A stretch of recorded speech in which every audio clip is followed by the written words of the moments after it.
Welcome into the Fantasy Football Playmakers podcast. I am your host, Jeremy Popelar, so you can find on Twitter at PopesFFH, joined as always by my co-host, Ryan Mackey, who you can find on Twitter at Mackey_FFB. The fantasy season is over. We're there. It's time. Dynasty players rejoice. It's the off season. Ryan, are you excited? Oh, it's my favorite part of the season, to be honest with you. For Dynasty, anyways. It's just the time to sit back and reflect and look and see what you got to do. And I personally love trading and making moves. So even as soon as the season's over, I've already made a handful of trades already in my leagues where I didn't finish like I thought I would.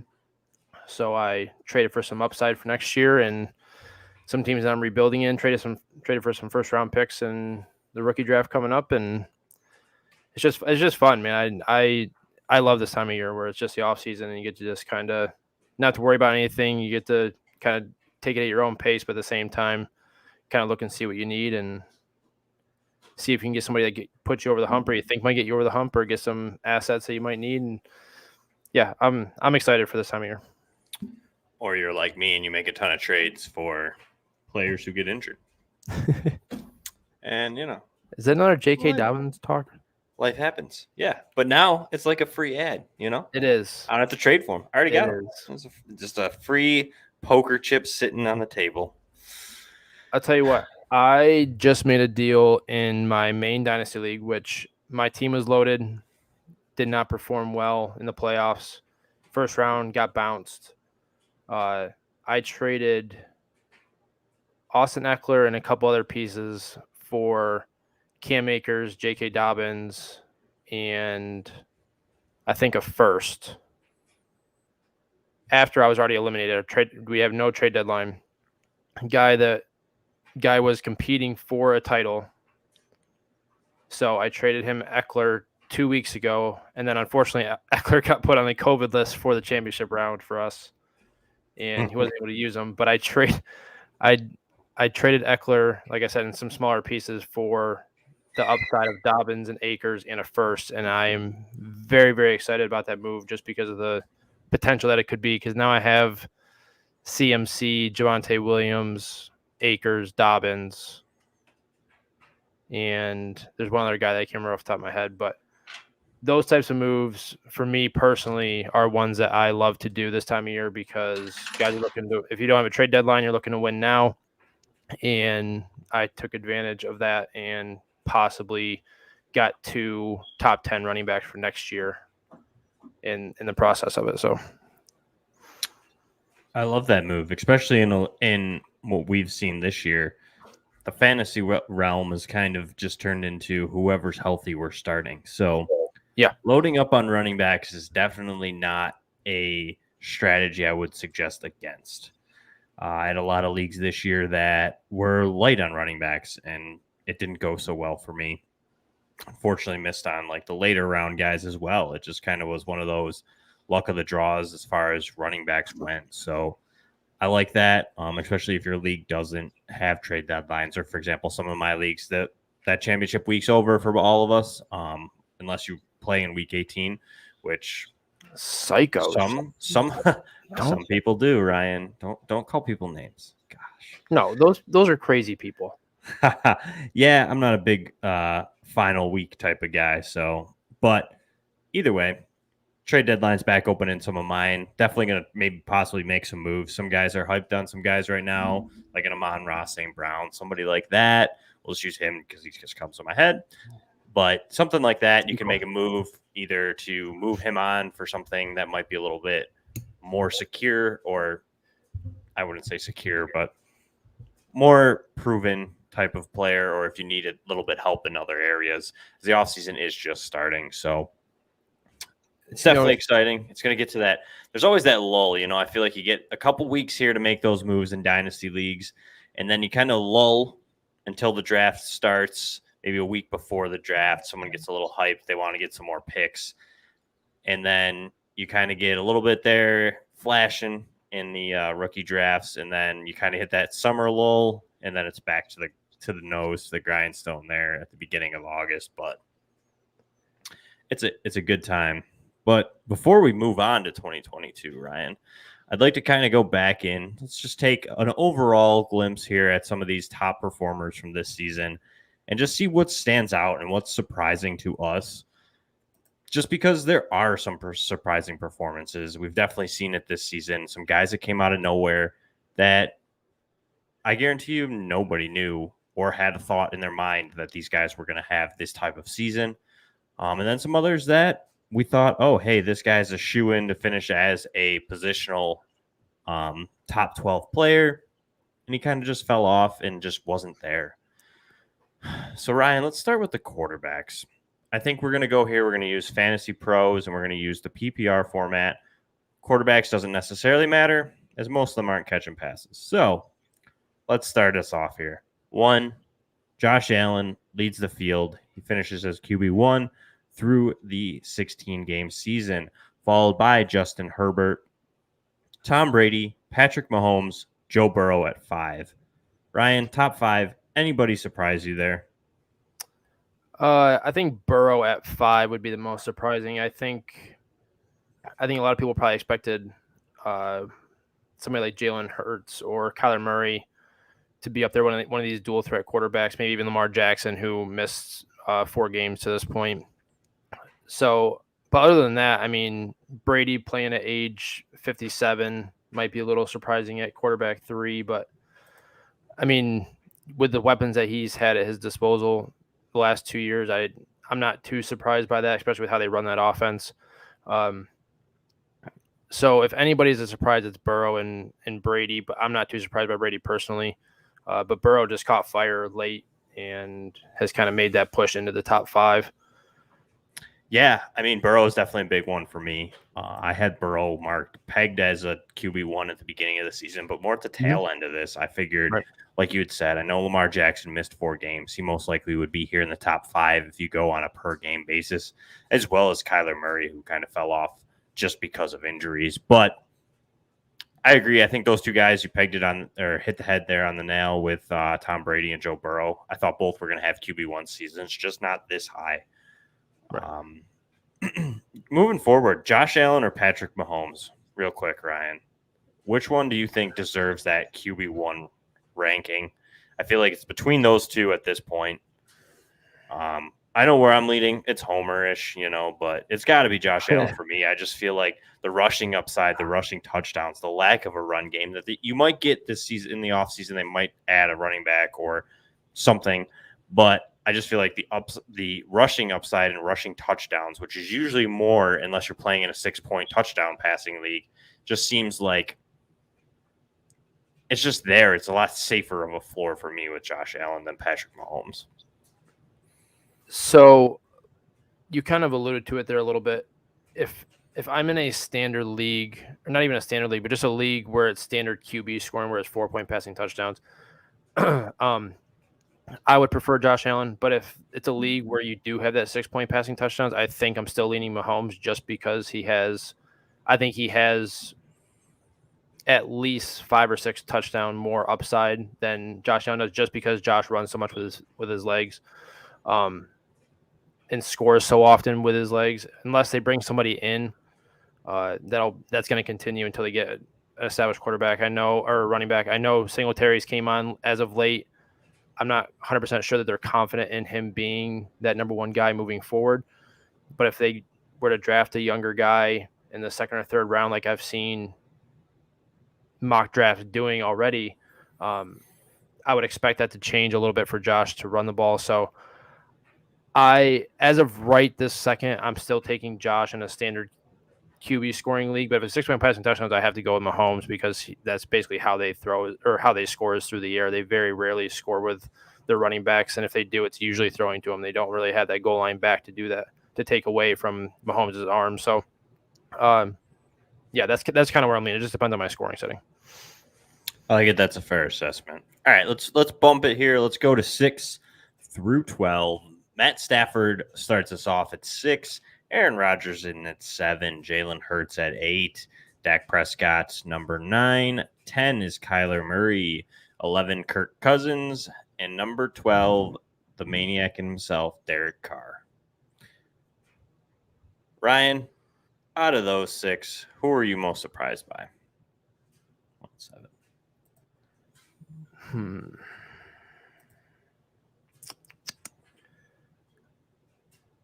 Honestly, I think Matthew Stafford at 6 is the most surprising to me. Like you with Brady and Burrow, I expected him to be a top 12 quarterback just because of the offense that he was playing in. I did not expect him to be a top 6 option, especially with guys like Lamar Jackson and Kyler Murray. But like we said, both of those guys both miss games on a per game basis. They are both better than Stafford, but they miss games and we're going by total points. So Matthew Stafford is a QB6 to this point. So he would be the surprising one to me. Obviously, he would get bumped down if we were going on a per game basis, but to me, he would be the most surprising of that group. I feel like the rest of the guys, even Cousins and Derek Carr, I think both me and you had both of them as borderline QB1s coming into the year. I know a lot of people were kind of laughing at that a little bit, but I never really thought that was laughable. I always thought that they were at least consistent enough and good enough to get into that 12 to 14 range. So I'm not really surprised by Carr and Cousins being at the bottom there. So Matthew Stafford's the surprising one at 6 for me. Yeah, I think if you look at this, I would 100% agree with you there. I feel like he's the only one that really stands out.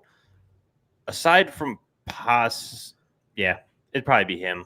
Just on the basis, like you said, you have 2 guys who are outside the top 12 one's at 10, but the guy at 10 and the guy at 14, who is Lamar Jackson, on a per-game basis would bump Matt Stafford down to 8, which seems a little bit more likely. However, he even gets bumped even further as your guys in 7 at Aaron Rodgers and 8 at Jalen Hurts also beats him out in a per-game basis, subsequently putting him at 10, which seems a little bit more right if he went on a per-game basis and injuries didn't exist.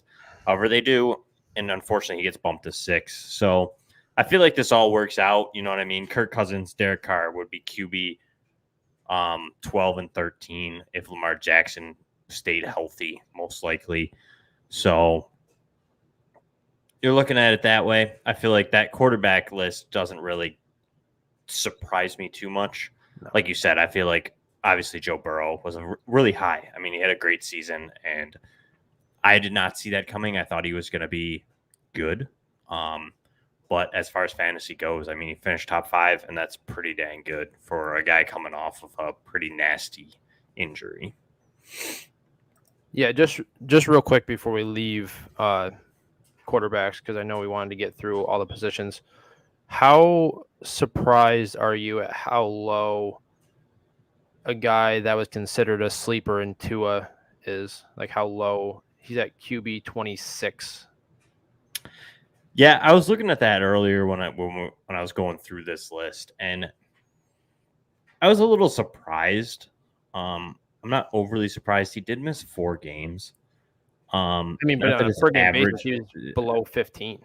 Yeah, and is just barely below 15. Gosh, 14.9. God. Below 15.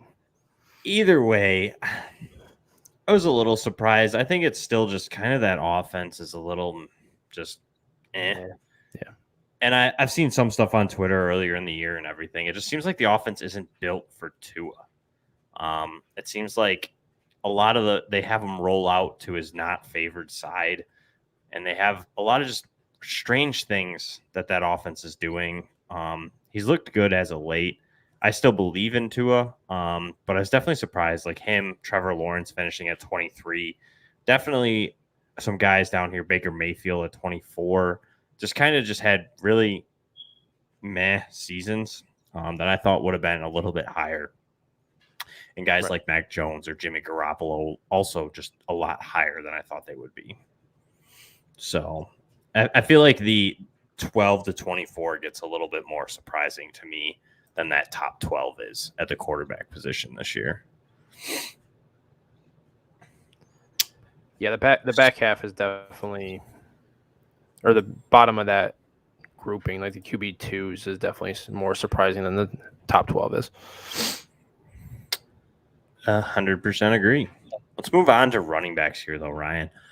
The running back position we had alluded to earlier has been kind of one of those that if you drafted running backs early, unless you got, I don't know, one of the two, you kind of got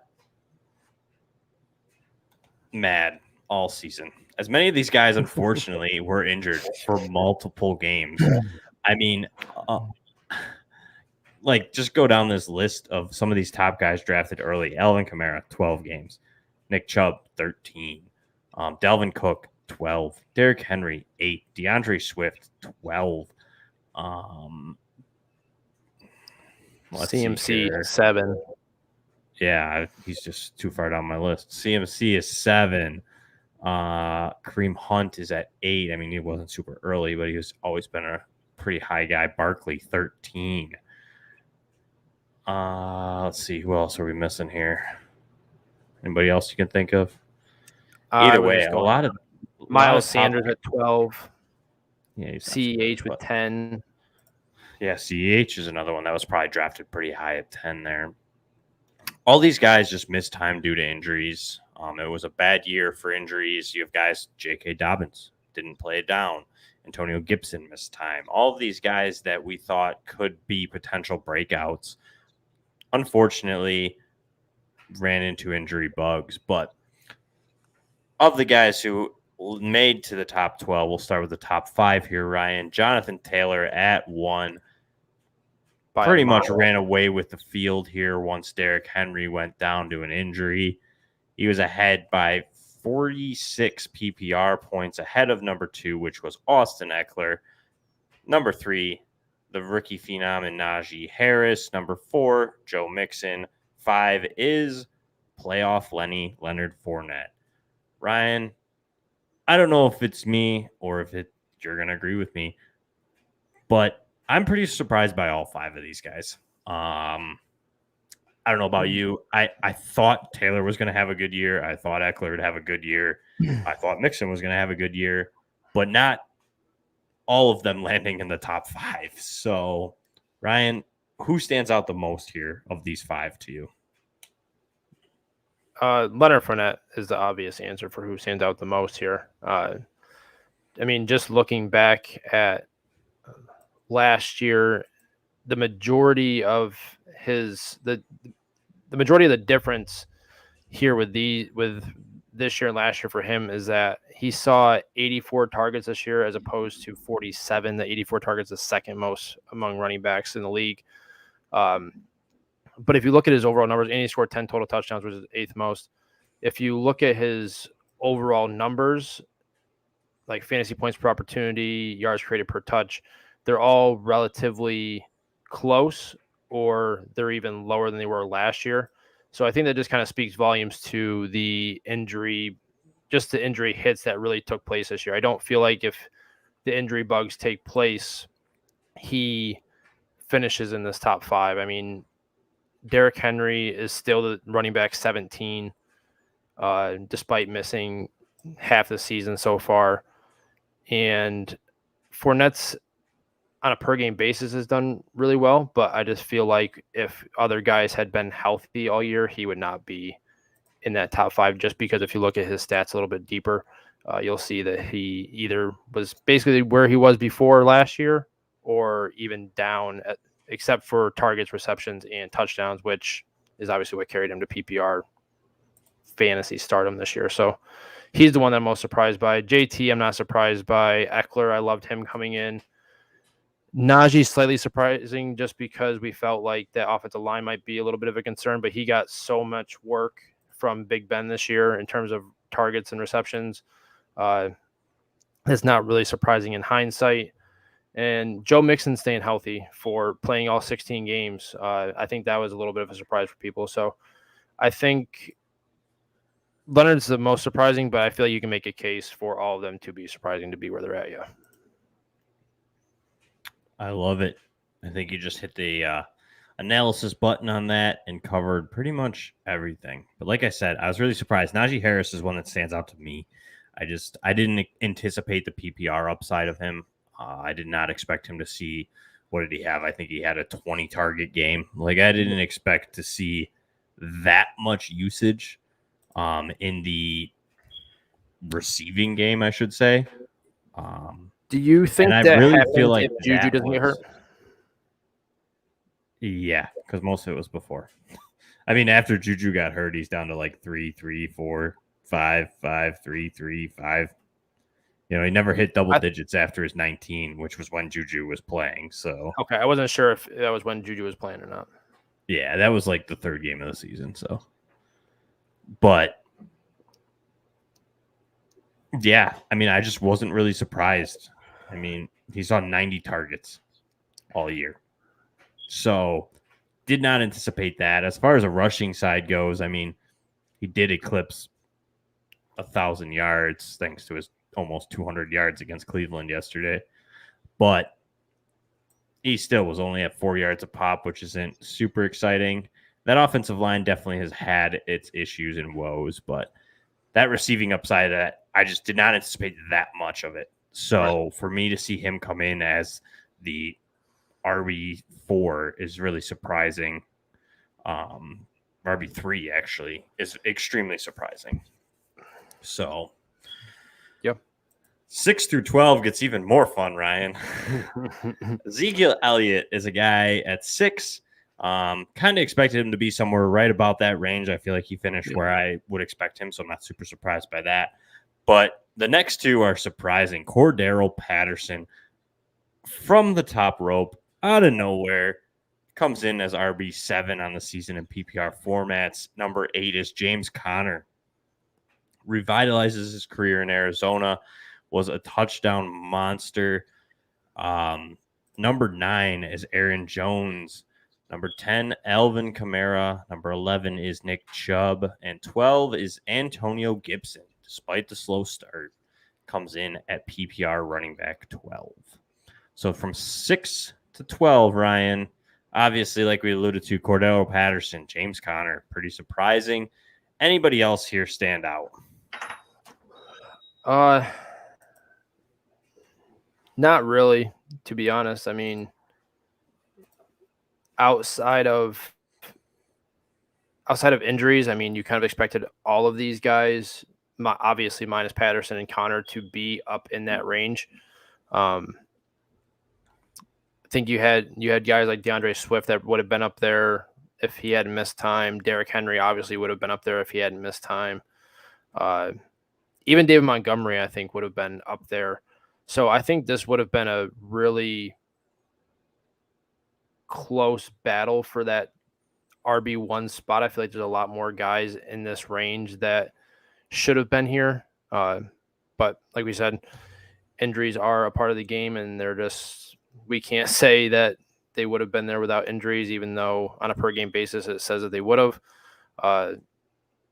So no, I'm not really surprised to see these names up there outside of the obvious too, just because I kind of expected all of them to be RB1s, or at least in that range within striking distance of it. But Cordero Patterson, man, I mean, do you think what we saw at the beginning of the year is more what we can expect for next year, or do you think his stretch of last 5 games where he's averaged roughly 9 PPR points a game over the last 5, do you think that's more what we see next year if he's signed on to anybody? So here's what I'm going to do with Cordero Patterson. I'm going to sit and I'm going to wait and I'm going to see where he lands in the situation in which he is. I feel like if he's outside of Atlanta, you're going to have to draft him. If you're playing redraft, and you're going to have to hold on to him to start the dynasty season. But I feel like the back half of the season is a little bit more what you're going to see from Cordero Patterson on a seasonal regular season. You know what I mean? Like I feel like the beginning of the season, he had so many touchdowns. He was so high efficiency in that category, just like the running back 8 and James Conner the same way. Both these guys had a lot of touchdowns, and I worry about a regression. So they're obviously guys you're still going to target. Just I'm not going to overpay for these guys, and I'm just going to watch because I think these two guys are going to be very interesting to watch their values throughout the offseason. Just because I feel like Cordero Patterson's a utility guy. He's a freak athlete. He does stuff well, but if he goes to another team, what position is he going to play? What's his usage? You saw his usage come down when Gage and Pitts got more involved in the offense, and then Mike Davis was getting involved. So why was that? What is the reasoning behind it? And so I worry for Cordero Patterson going forward.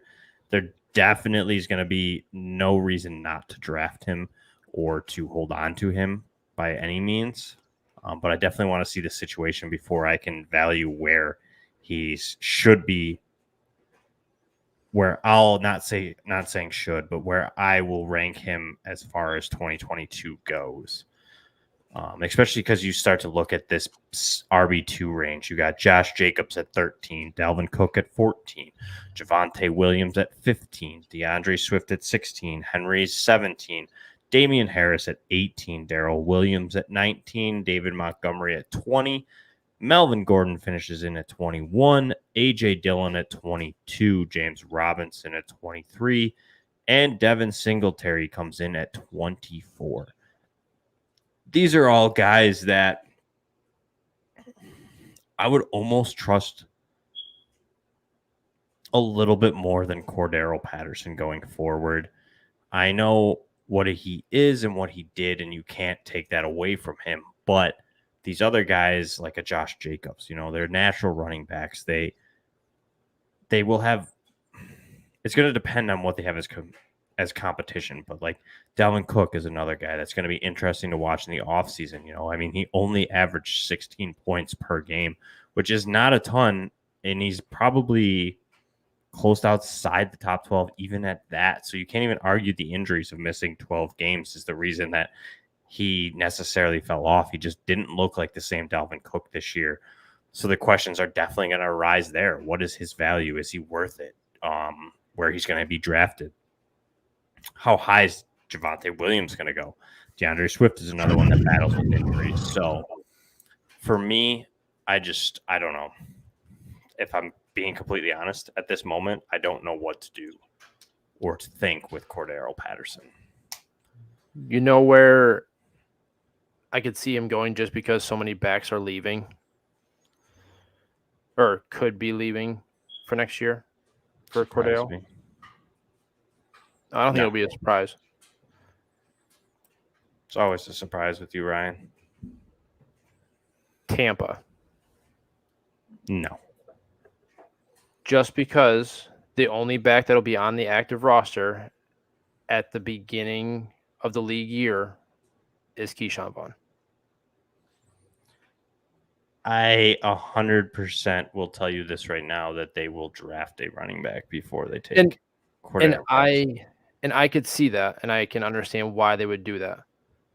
I'm just saying, if he were to go there, my interest would be piqued at that point. If he were to go to a place like that likes to target the running backs, like I just said, Leonard Fournette is second in the league for running backs and targets. If he were to get that type of workload, he would be very interesting playing alongside Brady in that offense. It would be interesting. I also think that they may bring Leonard Fournette back. No, and yeah, they very well could. I think they might just keep rolling with it as a 1-year deals, coinciding with Brady. If Brady comes back, he's coming back. And as long as they have Tom Brady, they're in a win now Super Bowl mentality before they're ready to make that move. And Leonard Fournette's the perfect back. He's 26.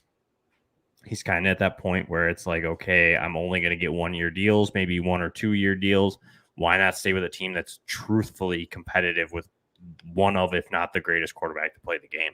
So I just feel like Leonard Fournette's interest would be that he'd want to stay. And I believe Tampa will probably want to bring him back just because he has been so productive this season. So I could see it being interesting. I just don't know if they would bring him in unless they can't get Fournette back or vice versa.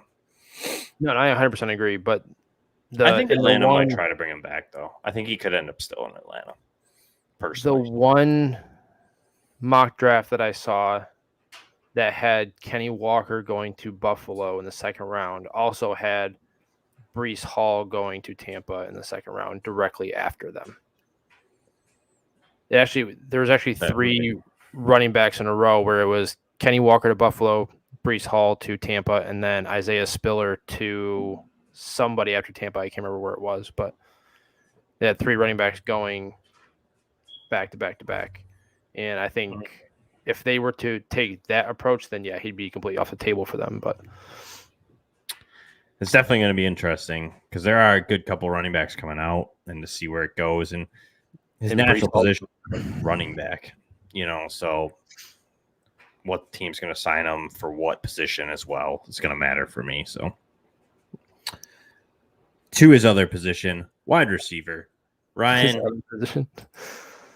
Cooper Kupp. Oh.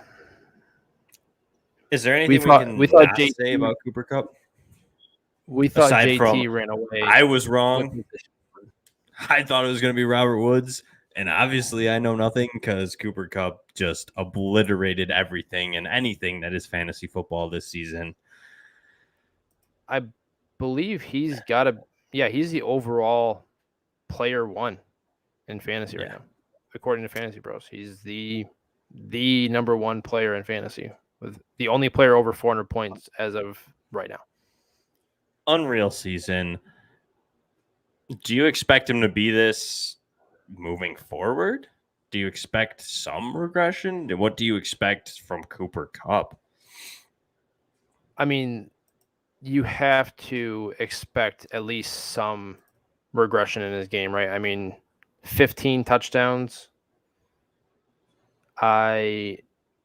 He's got to be averaging over 100 yards a game, averaging almost a touchdown a game. I mean, that is hard to duplicate. I haven't looked it up, but I can probably count on my hands how many receivers have ever done that in the history of the league, where they've gone back-to-back 100 yards a game, a touchdown a game. So is it repeatable? I don't think so. I think you're going to see some regression. But I was actually just talking to a buddy of mine about this. Like, where does he go in redraft next year? Like, I feel like Matt Stafford's not going anywhere. Robert Woods is going to be back, but he's another year older, coming off an injury. So, and Cam Akers is going to be back, and we'll see. I heard that Cam Akers might be playing this week. So we'll see what comes of that. But I mean, if everything stands how it is right now, he's got to be a second round pick. He's got to be maybe even a first round pick if running backs go heavy early. And I think it's all we have to go off of, but you're strictly drafting him in redraft based off of his absolute max ceiling that we just saw from this year. I just don't see it being repeatable. Yeah, I mean, there's hardly guys that stay up this high on a season-to-season basis, but I think Cooper Kupp's probably going to stay up in this realm. It's going to be tough. You're going to have a lot of discussion with a guy who also is up this high this season that we had in the offseason with guys like Deebo Samuel, who comes in as wide receiver 3, but you've got to have, like you said, Robert Woods back, Cam Akers, you have Darrell Henderson, you have Sony Michel, you have Odell Beckham Jr. What happens with that? So for me, it's going to be interesting to see, but I think Cooper Kupp, like you said, I was on the record with P2W saying that I don't know if Cooper Kupp should be a first-round pick next season. However, I do most likely see that happening in redraft. I think that what he did this year is hard to ignore. And even with some regression, he's probably not going to fall outside the top 5. I mean, he's done this before. He did it 2 years ago before his injury. So I don't know. It was surprising that he was this high. It's surprising that he literally ran away with fantasy football this season. So he's definitely a surprise for me in the top 5. But there's some other surprises. 2 is Devonte Adams. No surprise there. The man just eats targets in Green Bay. He is that passing offense. Number 3, like I said, Deebo Samuel. Definitely a surprise. Did not see that coming, especially with the targets that are in that offense and just usually the lack of that passing prowess in that offense. I think he gets a lot of his bump too, though, because he does get that work in the run game. Number 4, Justin Jefferson. I don't know if that's all that much of a surprise. He had a stellar rookie season. Talking about stellar rookie seasons, number 5, Jamar Chase comes in as a rookie. Another season breaking Justin Jefferson's record this season. So number 6 we'll go to, which is Tyreek Hill, another pretty much perennial top 5, top 6 type wide receiver. Ryan, aside from Cooper Kupp, who else here surprises you?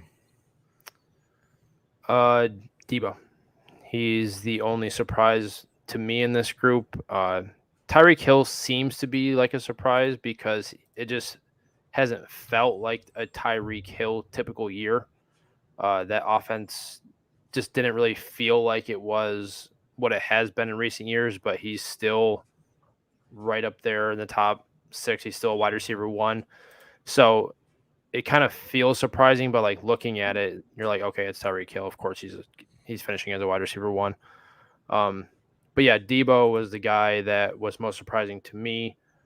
I talked about it in our NFC West preview episode way early in the offseason, that when you had Ayuk, Debo, and Kittle in the lineup, it was basically all Kittle.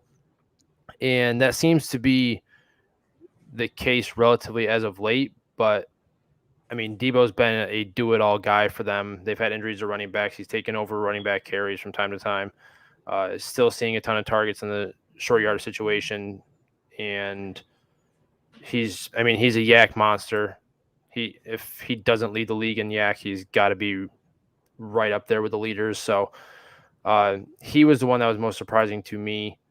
I didn't expect him to do this with Ayuk and Kittle both in the lineup, but he has been pretty consistent all year in terms of his production. So for me, it's got to be him. He even missed a game, and he's still going to finish as a wide receiver 3, or he's currently a wide receiver 3. He's likely going to finish there as well. So I think he had no games this year with less than 10 points. So I mean, it's about as consistent as you can get from a wide receiver standpoint.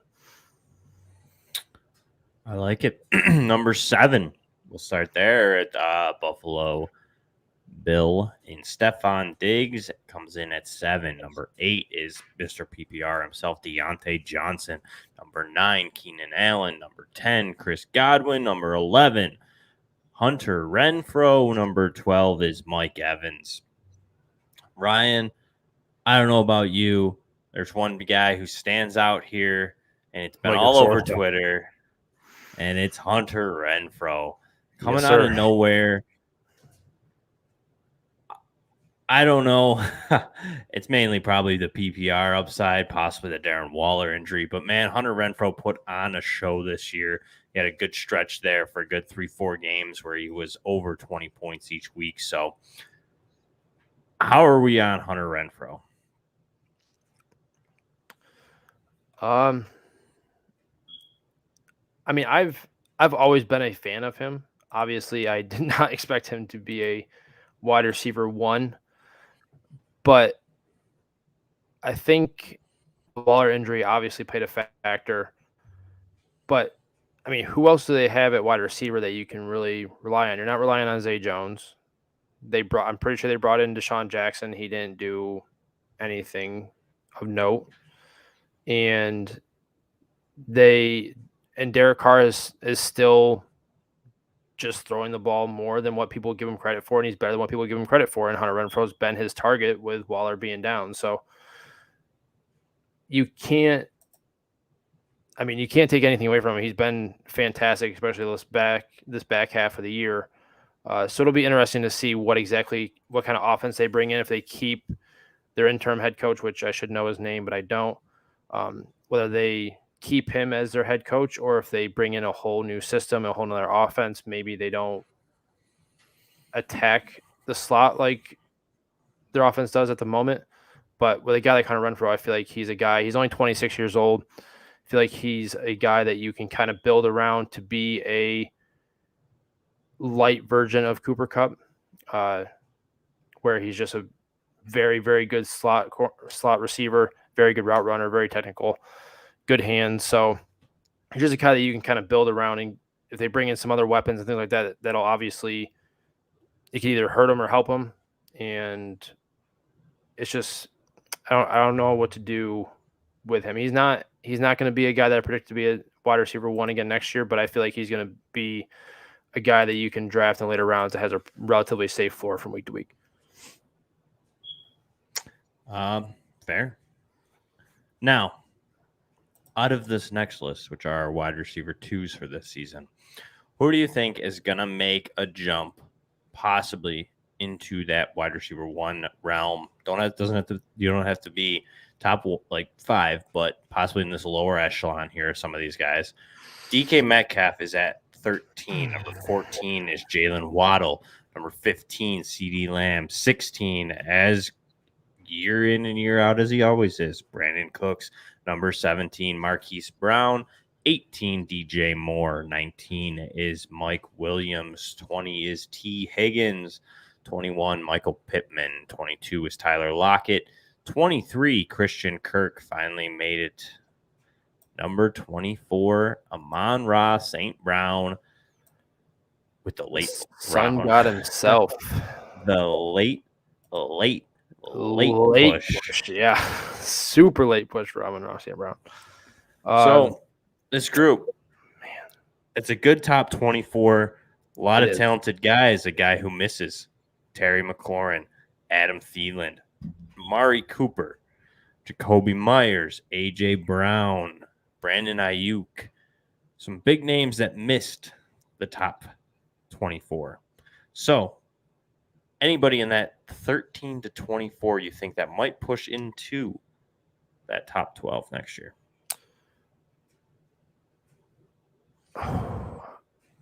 If I was a betting man, I would put the majority of my money onto CeeDee Lamb. I feel like he is debatably the most talented of this group. He's also the one that probably has, outside of T. Higgins, he and Mike Williams, he's probably the only one with a bona fide locked-in throw-first quarterback for the foreseeable future. And Amari Cooper hasn't really been himself, obviously finishing outside of the top 24 this year. Only averaged 13.5 PPR points per game in 14 games. I want to say that they are able to move on from Amari Cooper after this year without having too much of a cap hit, or they may be looking to trade him. I know there's been some rumors about them moving on from him. But I think that a lot of that depends on what Michael Gallup does in free agency, but obviously he just got hurt towards ACL, which is very unfortunate for him. But yeah, for me, I think I'd go with the most talented guy who's tied to a very good quarterback in Dak Prescott. And so for me, that'd be CeeDee Lamb. I like it. That wraps up our wide receivers. Real quick. Real quick. One more. I apologize. Real quick. Do you think Sun God repeats as a top 24 wide receiver? If you had to say right now. No. Or do you think we are getting somewhat of a Brandon Ayuk effect on him right now? I wouldn't even, I mean, people are really high on him, but yeah, you're kind of getting that Brandon Ayuk kind of vibe. Just because they both came out hot from him. Came out hot at the end of the year. I'll say that I think he'll probably be top 36, which is what Brandon Ayuk was this season. I think he's definitely going to be viable next year. But as the way it looks right now, I'm sure Detroit's going to add a wide receiver, whether it's through free agency or it's through the draft. And Treylon Burks? I expect DeAndre Swift to be healthy. I expect there to be a little bit different game plans, but it's hard to say. You're looking at it right now, and he's a key factor in that offense. If he continues what he's been doing over this stretch, he obviously is going to repeat. I just see that 12 through 24 tends to be such a turnover, and him just barely getting in there as a rookie is good, but it also is kind of like you could see him being more of that 24 to 36 in my opinion. I think he's going to be still very viable. I just don't know if I see him pushing much higher, and if he does repeat, he's going to be 20 to 24 is my opinion at the moment. But if they don't add anybody, that could change my opinion. So 25 points per game over his last 5. Okay. I'm just saying. You're also A.J. Brown is going to be back up there once he's fully healthy. Calvin Ridley, if he returns, is a guy that's missing. DJ Chark's a guy that could push up in there depending on location that he lands this offseason. DeAndre Hopkins is a guy that's outside there that most likely will be back up into that top 24. And those are just some names, you know. I'm sure there's some that I'm forgetting. I get it. Wide receiver is talented, and there's some good wide receivers coming in from the draft too. So, yeah, and it's going to be hard, but it could happen. I just don't know. It's hard to say at this moment. And I just where he is and from what I expect to happen in the offseason, I think 24 to 36 seems like 25 to 36 seems more likely. Sure. Tight end position, Ryan. Number 1. The man, the myth, the legend, Mark Andrews, finishes as the top tight end for almost 40 points ahead of number 2, Travis Kelce. Number 3, George Kittle. Number 4, Dalton Schultz. The Phenom himself at number 5 in Kyle Pitts. And number 6 is Zach Ertz with the multi-team designation. Ryan. I just saw that. Who surprises you the most here?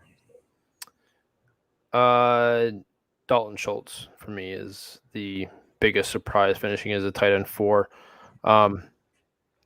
We've always we talked about it all off season, basically all year. Tight end is just kind of a crapshoot. If you don't have Andrews, Kelce, or Kittle, you're just kind of hoping for something. But Dalton Schultz really turned into something this year. I mean, he was pretty consistent throughout most of the year. I think he had games over 20 points, multiple games over 15 points.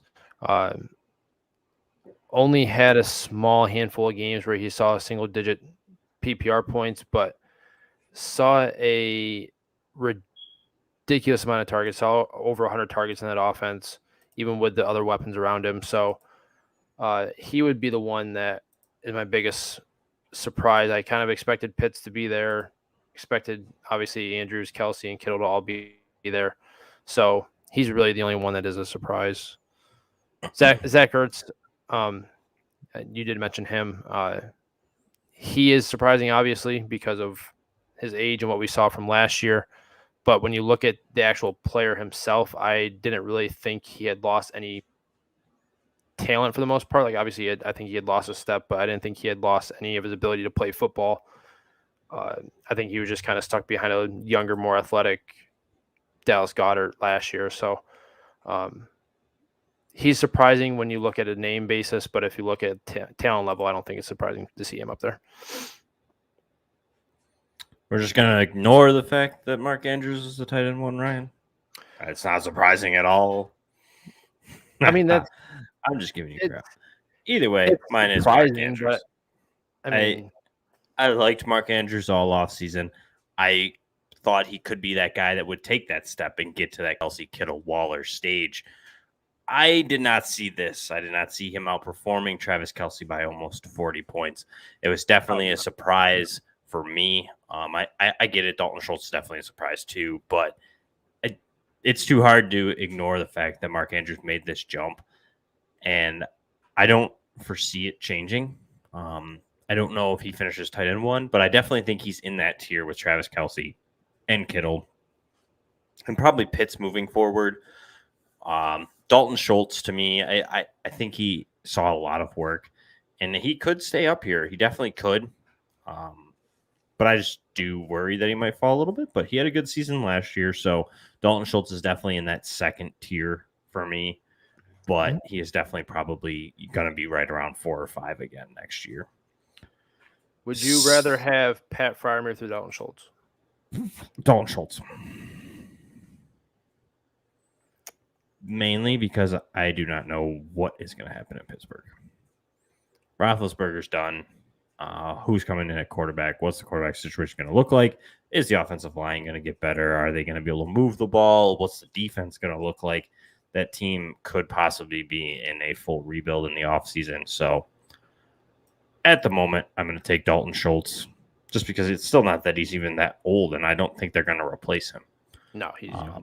So 25. I'd stick with that. He's a guy that's done this now 2 years in a row.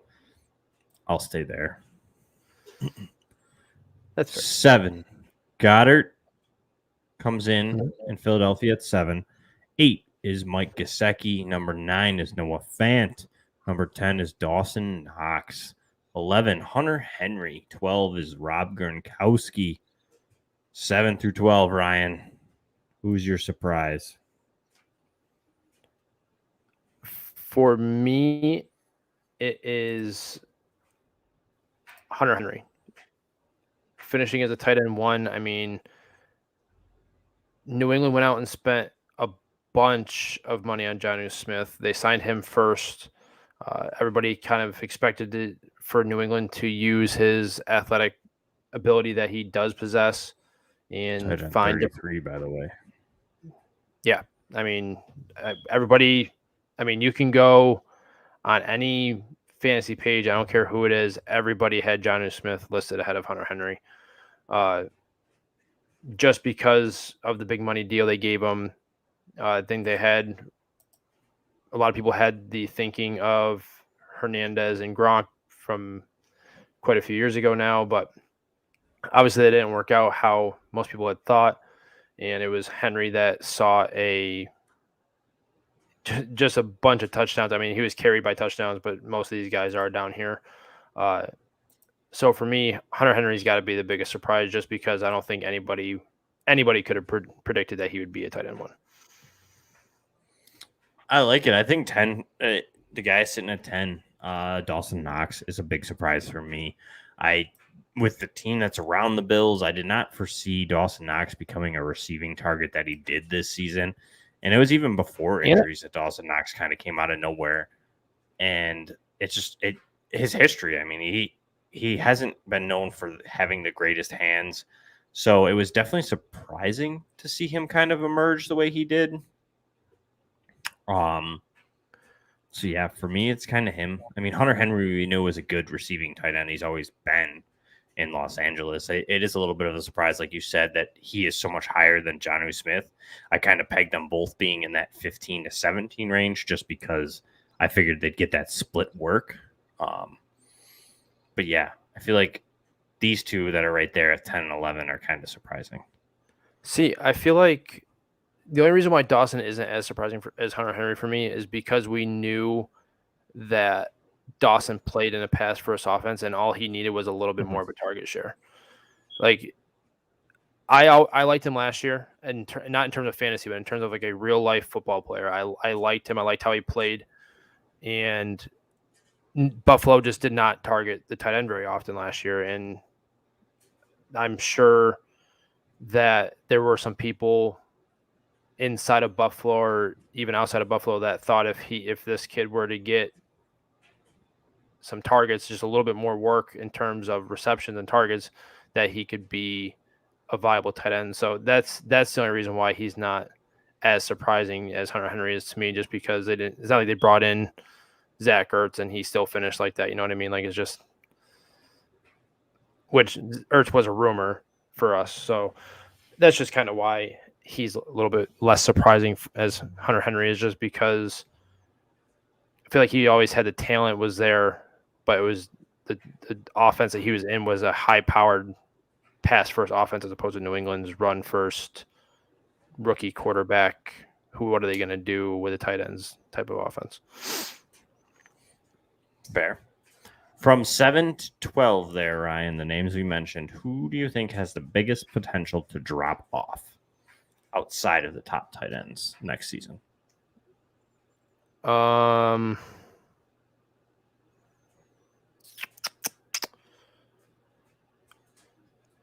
Probably Hunter Henry. I feel like if Gronk comes back for another season, he's going to be with Brady again. And Godwin just tore his ACL. AB's obviously not coming back.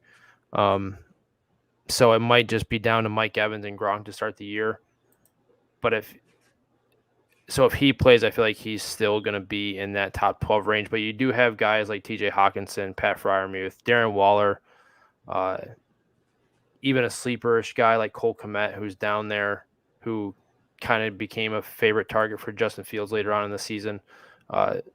Some of those guys are, especially Waller, he's going to creep back up there. TJ Hawkinson is going to get back up there. But if Gronk comes back, it's Hunter Henry that I believe will drop out of that top 12 range. It's fair. There's a guy that I have some worry. Real quick, I'm just going to toss it. Mike Kaseki. I'm a little worried. I want to see what goes on with him. Yeah. He was so very boomer bust this year. He had a good stretch there in the middle of the season, but he also had a lot of goose eggs. So Mike Kaseki's an interesting guy that I'm going to watch this offseason. I'd field trade offers if I can get a move for like I don't know, Noah Fant, Pat Freiermuth. Get some of these guys that are kind of like you might be able to swedge Mike Kaseki in there to get him out of it. I don't know. What kind of a sucker is going to take Mike Gesicki for Pat Freiermuth? Maybe someone likes Mike Kaseki. I'm just saying. I'm not saying straight up, Ryan. I'm saying in a deal. All right. In a package deal. All right. Yes. All right. I'm just saying. Yeah, no one's going to take Mike Gesicki right now. I tried to trade him last year when he was playing well. Well, this year when he was playing well, and no one would take him. So they knew better. I do still like Mike Gesicki. I'm just saying. I just don't know if he stays in Miami, what that whole situation is going to pan out like. So there's just a little worry there for me for Mike Gesicki.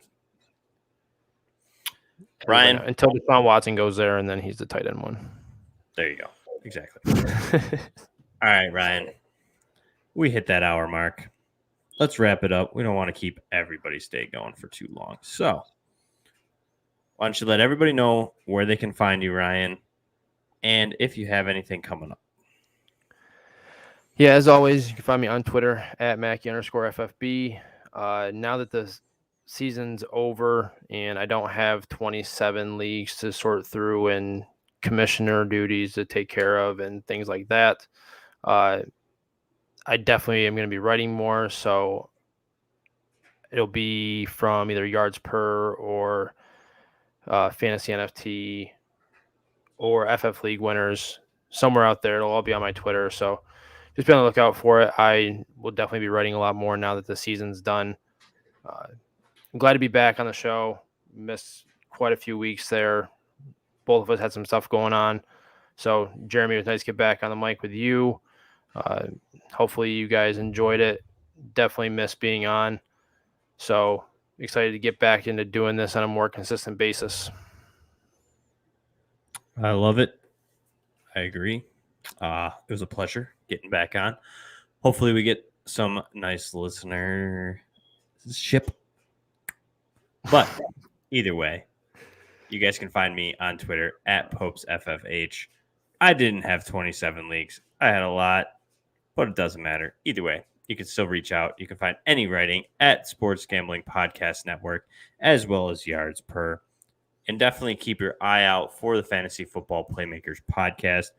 We should be good to go. We should be rolling every week, every Tuesday at 8 live, as well as getting it onto all of your podcast networks the night or the day after. So definitely check it out. And if you're listening, retune in, as we'll have a lot of rookie content, a lot of probably dynasty information on some buys, sells, players to move in on and move out of, and just overall landscape of dynasty questions and or answers. So till next time, everybody take care.